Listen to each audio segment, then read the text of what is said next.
Okay, here we're evaluating limits. That's going to be a huge part of your final and of course this lesson. But basically calculus has several different parts. Limits are a huge part, derivatives are a huge part, and that's why this is so important. So if you have a two-sided limit, and that's what we're talking about in this particular section, if you have a two-sided limit, you're going to plug in a value. Okay, that's your first start, plug in a value. Now after you plug in a value, three things can happen. If you plug in the value and you get a number, great, you're done. That's it. If you plug in a value and you get 0 over 0, that means do more work. Okay, I'll give you some strategies for that. And lastly, if you plug in a value and you get something that's undefined. Okay, well, undefined, you can't just leave it as undefined anymore. You have to decide. It's going to be one of these three. It's either going to be negative infinity, positive infinity, or does not exist. Okay, and that's where we are. So let's get started. In this one, I ask you to evaluate the limits. You see two different problems there. Remember, your first step is just to plug in. So for this first one, change my color. I'm going to plug 4 into the expression. Now in your textbook you see lots of limit rules, and you have all these, the product rule and the sum rule and all this stuff, but basically I'm just using direct substitution. Plug it in, get an answer. So when I plug this in, I'm going to get 4 squared plus 3 times 4 minus 2. So that would be 16 plus 12 minus 2. So 16 plus 12 would be 28. 28 minus 2 would be 26. You plug in, you get a number, you're done. So that's how that particular one would look. That's it. And the next one's even easier. So if I plug in 3 into this limit, I get 2 times 3 plus 1. So that would be 6 plus 1, which is 7. Done. Nice and easy. Right? Same thing here with this particular slide. We're going to plug 5. Happens to be 5 in both cases, but we'll plug in 5. So if I plug 5 into this one, I get 4 times 5 minus 4 underneath the radical.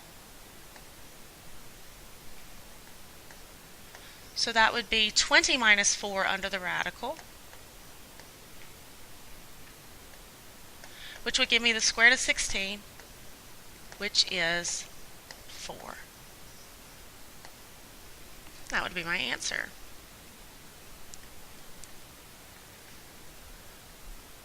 Just plug in, get a number back. This one's a little more tricky. When I plug in 5 into this one, I'm going to get 5 minus 5 over 5 plus 1. Okay, 5 minus 5 is 0. 5 plus 1 is 6. Now, 0 is always tricky for us, so you have to decide, is this actually 0 or is this undefined? And if you need help with that, use your calculator. Your calculator will do that for you. 0 divided by 6 is a real number, and that's 0. So your answer for this one is just 0, and that's how it would look. If 0 had been in the bottom, you would have to do more work because it would be an infinite one or does not exist. But 0 in the top is always allowed. Remember, your rule is you cannot divide by 0. 0 can be in the top. Okay, so then we get to our next little case. So I'm going to plug 1 in because remember, all you're doing with these is plugging in the value. If I plug in 1, I get 1 minus 1 and 1 squared minus 1. So I get 0 over 0. Remember, 0 over 0 means do more work.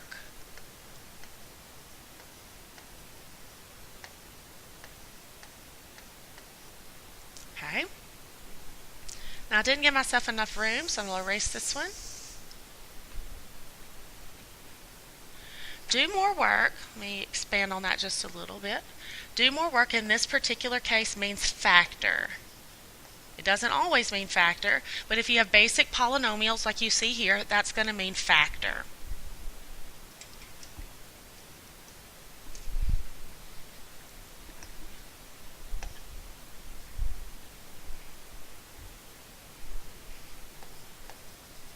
So I've got the limit as x goes to 1. I'm going to factor it. The bottom doesn't factor. I'm so sorry, the bottom does factor. The top does not factor, and the bottom factors because it's the difference of squares, x minus 1 and x plus 1. And x minus 1 crosses out in the top and bottom.